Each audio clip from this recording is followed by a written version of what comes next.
Chapter 44. Sound can move anything if it's strong enough. The bellowing song of Blue 55 traveled through me so strongly that my body vibrated like one big radio speaker. Of all the sounds in the world, this one had to be the most beautiful. I knew that without ever having heard a thing, I'd made a song for him, and he gave me his own right back. I wished I could stay there forever, where I'd always feel the waves of that music.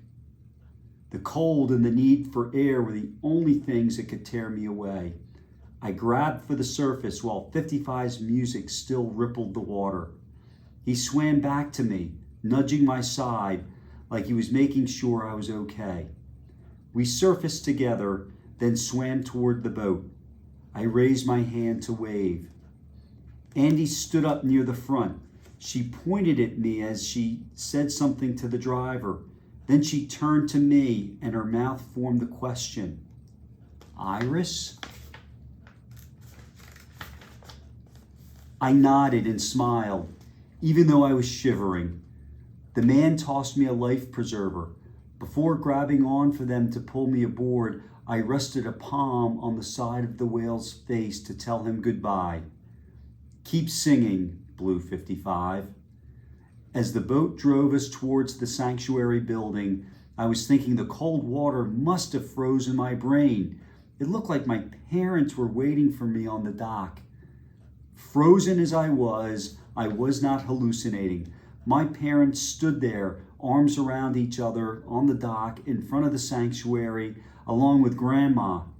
I braced myself for them to lecture me about the serious trouble I was in, but they didn't. Certainly it would come, but they were holding it for later. Dad was the first one to wrap me in a hug. When he let go, I stepped back so he could see me. With shivering hands, I signed, "I didn't miss the boat." "Or the train," he added. He put his coat around me and led me inside. "Sorry for everything," I told him.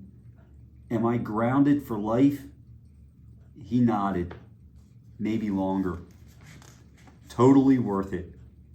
Make a splash is another figure of speech I understand better now. Usually it means to make a strong impression and to get a lot of attention. Thankfully, I did make a big splash when I jumped into the water because it caught the attention of a man on a nearby dock. He flagged down Andy and pointed me out. I didn't remember screaming when I hit the water, but apparently I did that too.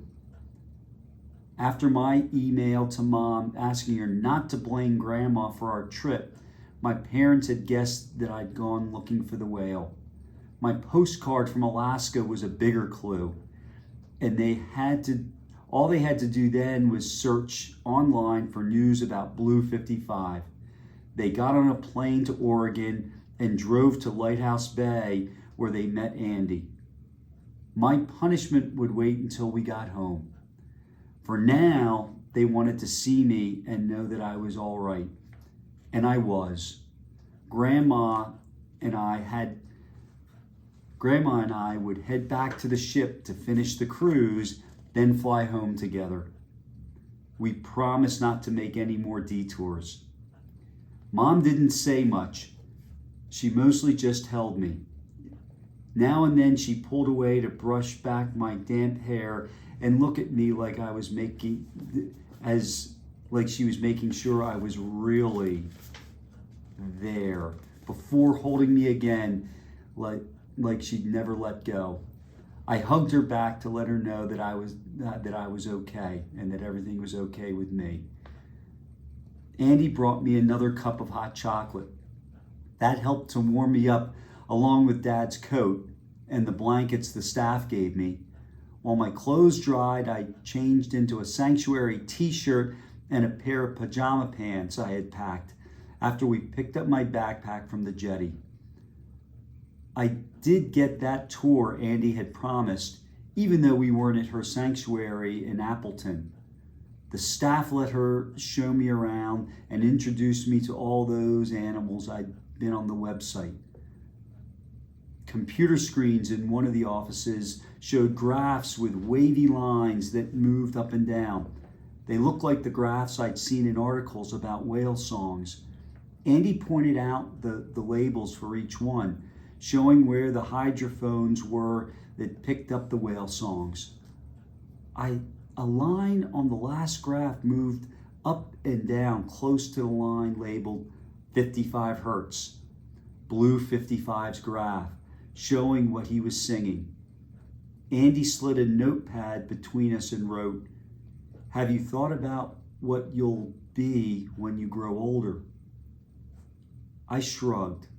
I'd always figured I'd do something with electronics, but wasn't sure what I would do.